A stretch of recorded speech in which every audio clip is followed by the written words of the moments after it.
میں نے خواب میں جو بزرگ کو دیکھا وہ یہ نہیں ہے. تو وہ وہاں سے اٹھ کر کے چلے آئے. کہا کہ میں یہ بزرگ کو خواب میں نہیں دیکھا. چراغ ہند رحمۃ اللہ علیہ نے پوچھا یہ مولوی کیوں آیا تھا؟ کہا کہ حضور بیعت کرنے کے لیے آیا تھا. کہا پھر کیوں نہیں ہوا؟ کہا پتہ نہیں اس نے کچھ اور چہرہ دیکھا ہے. تو چراغ ہند ناراض ہوئے. پوچھا کہ دیکھو یہ جاتا کہاں ہے؟ مولوی صاحب کہاں آئے؟ مولانا کبیر الدین سیدھے مخدوم اشرف کے پاس آئے. اس وقت آپ ایک مسجد میں جلوہ بار تھے چند مریدین کے ساتھ. جیسی مسجد میں مولانا کبیر الدین آئے پہلی نظر میں پہچان لیا خواب میں آنے والے یہی بزرگ تھے. خواب میں تشریف لائے, مخدوم سمنا کے پاس اپنا سب کچھ نچھاور کر دیا اور سلسلہ اشرفیہ میں داخل ہوئے. مخدوم سمنا کے ہاتھ پر بیعت کیا اور اسی بیعت کے تھوڑی دیر کے بعد چرچا ہو گیا مولانا کبیر الدین چراغ ہند سے مرید ہونے گئے تھے لیکن ان کی محفل سے اٹھ کر کے آئے مخدوم سمنا کے مرید ہو گئے. چراغ ہند پرانے بزرگ ہیں, مخدوم سمنا نئے بزرگ ہیں, ابھی ابھی آئے ہوئے ہیں. یہ بات پھیلی. چراغ ہند رحمت اللہ تعالیٰ علیہ کے پاس لوگوں نے کہا آپ کی تو توہین ہو گئی, آپ کی مجلس چھوڑ کے مولوی چلا گیا. کہا کہ وہ کبیر الدین جوانی میں, وہ کبیر الدین جو ہے وہ جوانی میں مر جائے گا, گیا ہے مجھے چھوڑ کر جوانی میں مر جائے گا. وہ ولی کی زبان سے نکلی ہوئی بات تھی. مولانا کبیر الدین کو جب سنایا گیا کہ انہوں نے تو تمہارے لیے یہ جملہ کہہ دیا کہ کبیر الدین جوانی میں مر جائے گا, تو اپنے پیر و مرشد کی بارگاہ میں آئے ملول خاطر ہو کر. کہا کہ حضور بڑی بات ہو گئی, چراغ ہند نے میرے متعلق یہ کہا. مخدوم سمنا رحمت اللہ تعالیٰ علیہ کی بات دیکھیں. کہا تم کیا چاہتے ہو؟ اپنی مرید سے کہا تم کیا چاہتے ہو؟ تم بھی اپنی زبان سے کچھ نہ کچھ بولو اور اللہ اسے پورا کرے گا, اللہ اسے پورا کرے گا. یہ مخدوم سمنا کا تصرف دیکھیں. پہلی بات میں تو آپ نے کہا کہ میرے مرید تیرا نام کبیر ہے. کیا ہے؟ تیرا نام کبیر ہے اور کبیر بوڑھے کو کہتے ہیں جوانی میں تو کیسے مرے؟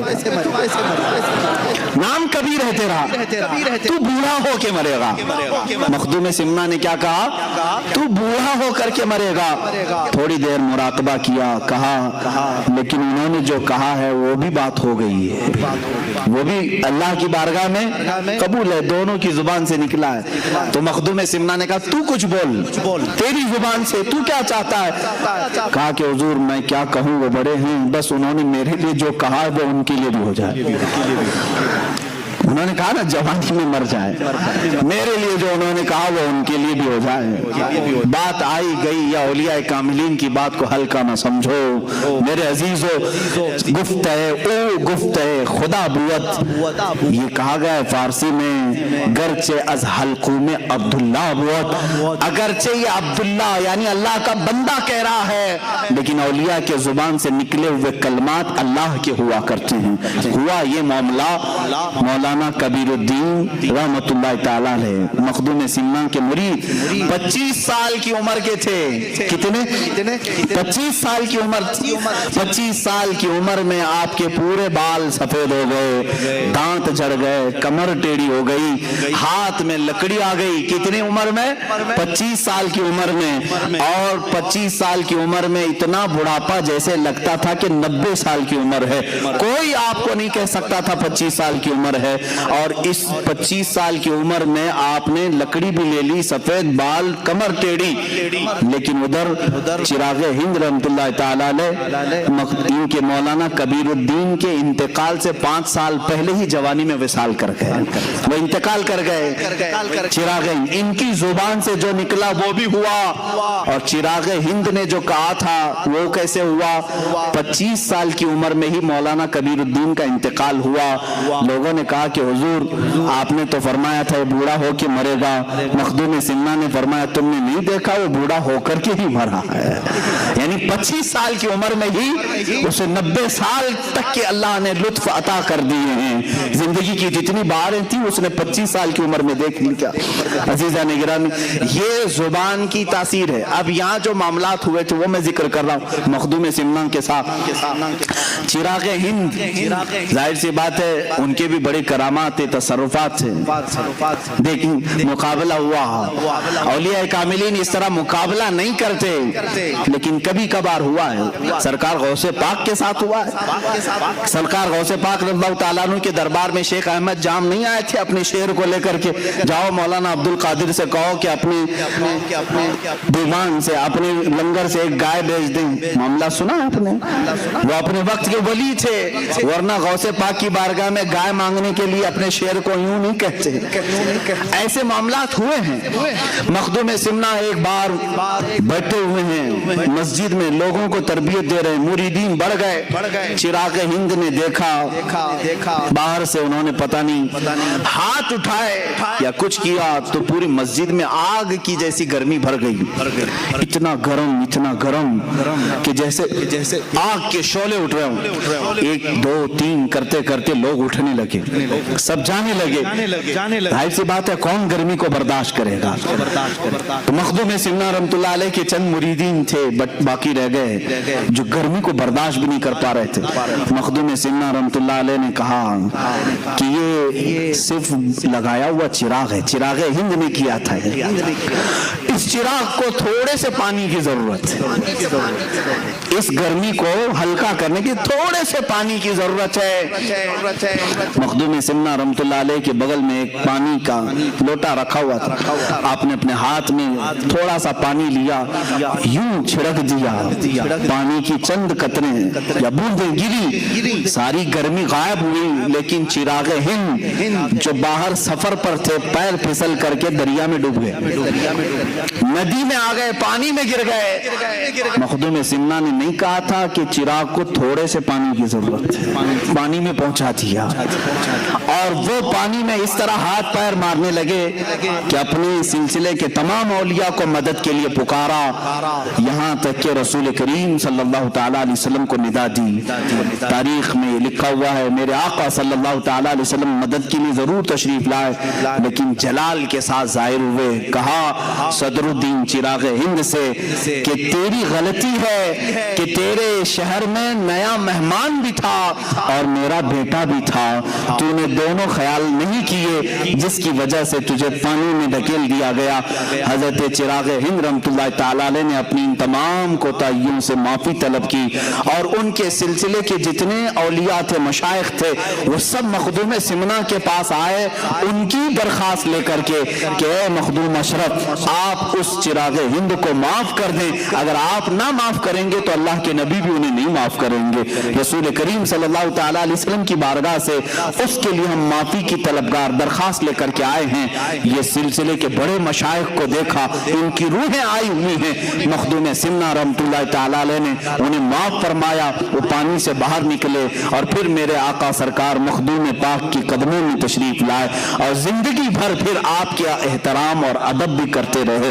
اولیاء کاملین کے زمانے میں ایسے حالات ہوئے، سرکار غوث پاک کی بارگاہ میں ایک معاملہ ایسا ہوا تھا، آپ نے منبر پر کھڑے ہو کر کے اعلان فرمایا میرا یہ قدم تمام اولیاء کی گردنوں پر ہے۔ سارے جو اولیاء تھے سب نے اپنی گردن جھکائی، بلکہ بعضوں نے کہا بل علی رأسی وعلی عینی، بلکہ ہماری آنکھوں پر بھی، ہمارے سروں پر بھی اے غوث آپ کا قدم ہو۔ سرکار مفتی اعظم ہند نے یوں فرمایا یہ دل یہ جگر ہے، یہ آنکھیں یہ سر ہے، جہاں چاہو رکھو قدم غوث اعظم۔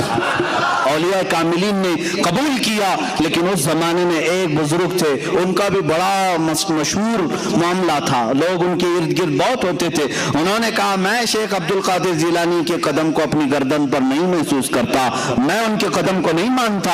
اتنا کہنا تھا، غوث پاک کی بارگاہ میں جب ان کے متعلق کہا گیا، آپ نے اعلان فرمایا اگر میرا قدم اس کی گردن پر نہیں ہے تو پھر کسی خنزیر کا ہوگا، کسی غلیظ جانور کا قدم ہوگا۔ اللہ کے ولی اور وہ بھی غوثیت ماپ سے نکلی ہوئی یہ زبان کے جملوں کو اور کلمات کو دیکھیں، ان کا حال ایسا ہوا کہ وہ ایک عورت کے عشق میں گرفتار ہوئے، خانقاہ چھوڑ دیا، مریدین چھوڑ دیے، اس لڑکی کے چکر میں آپ در بدر بھٹکتے رہے۔ ایک وقت ایسا آیا کہ وہ لڑکی عیسائی تھی، کرسچن تھی، اس کے باپ نے شادی کرنے کو رضامندی کا اظہار بھی کیا، لیکن ایک شرط پر کہ اس کے پالے ہوئے خنزیر تھے وہ چرانے پڑیں گے. انہوں نے چرایا بھی, اور ایک دن خنزیر کے بچے کو اپنے گردن پر رکھ کر کے لا بھی رہے تھے. ان کے ایک مرید نے دیکھا جو اس وقت تک وابستہ تھے, باقی سب چھوڑ دیے تھے کیونکہ ایک عورت کے عشق میں یہ پیر اپنے خانقاہ چھوڑ دیا ہے. اس پیر نے رو کر کے کہا سلطان غوث العظم دستگیر رحمت اللہ تعالی علیہ کی زبان سے نکلے ہوئے کلمات میں نے دیکھ لیا, ان کا قدم اگر ان کی گردن پر نہیں ہے تو پھر خنزیر کا گردن پر ان کے قدم آ ہی گیا. اسی دن ان کو احساس بھی ہوا اور وہ وہاں سے دوڑے دوڑے غوثیت مآب میں حاضر ہوئے اور توبہ کیا, اور ان کی سلب کی ہوئی ولایت پھر واپس اللہ نے عطا بھی فرمائی. عزیزان گرامی, اس طرح جو وقت کا غوث ہوتا ہے اس سے اگر کوئی ٹکر لیتا ہے تو اس کی تمام تر نعمتیں چھین لی جاتی ہیں. مخدوم سمنا رحمت اللہ تعالی علیہ اپنے وقت کی غوثیت کے مقام پر فائز تھے. جنہوں نے بھی ٹکر لی ہے وہ ہمیشہ کے لیے خائب و خاسر ہوئے. مخدوم سمنا رحمت اللہ تعالی علیہ کے ساتھ لوگوں نے بہت سارے معاملات کیے, مولویوں نے بھی اس زمانے کے مناظرے کرنے کی کوشش کی. ایک مولانا صاحب تھے اس زمانے میں, جب مخدوم سمنا رحمت اللہ تعالی علیہ تشریف لائے تو سارے علماء کو لے کر کے انہوں نے کہا کہ میں ایسا اس آئے ہوئے جو فقیر ہیں مناظرہ کروں گا کہ یہ جواب ہی نہیں دے سکیں گے. تو دعوت دی اور ایک بڑی مسجد میں انہوں نے بلایا. مخدوم سمنا رحمت اللہ علیہ فقیرانہ لباس میں ہوا کرتے, اپنے چند مریدین کے ساتھ آئے, اور جب آنے لگے تو وہ جو بڑے مفتی صاحب تھے, بڑے مولوی صاحب تھے, وہ بڑے ایک مسند پر بیٹھے اور ان کے سارے شاگرد آس پاس تھے. مخدوم سمنا جب داخل ہونے لگے تو آپ پہلے داخل ہوئے, تھوڑی دیر کے بعد آپ کی ایک دوسری شکل داخل ہوئی, تیسری شکل داخل ہوئی, چوتھی شکل داخل ہوئی. سب دیکھنے میں مخدوم سمنا کی طرح ہی دکھ رہے ہیں. جو مسجد میں آ رہا ہے مخدوم اشرف سمنانی کی طرح دکھ رہا ہے. مولوی صاحب گھبرائے, دیکھتے رہے یہ کتنے سمنانی آ رہے ہیں. ہم نے ایک مخدوم اشرف کو بلایا تھا, اشرف کو, آ ہی رہے, یہاں تک کہ گھنٹہ گزر گیا. اس محفل میں 100 سمنانی داخل ہوئے, 100 شکلیں آئی. مخدوم اشرف سمنانی رحمت اللہ تعالی علیہ اپنی کرسی کی طرف بڑھتے ہوئے مولوی صاحب کو مخاطب کر کے اتنا ہی پوچھا, مولانا صاحب آپ نے بہت سارے سوالات جمع کیے ہیں, اس میں سے کون سی شکل سے کون سا سوال کرو گی؟ وہ تنہا تھے مخدوم سمنا, لیکن اللہ رب العزت کا یہ تصرف ہے. یہی تو ہم کہتے ہیں میرے آقا صلی اللہ تعالی علیہ وسلم اپنے ہر غلام کی قبر میں تشریف لاتے ہیں.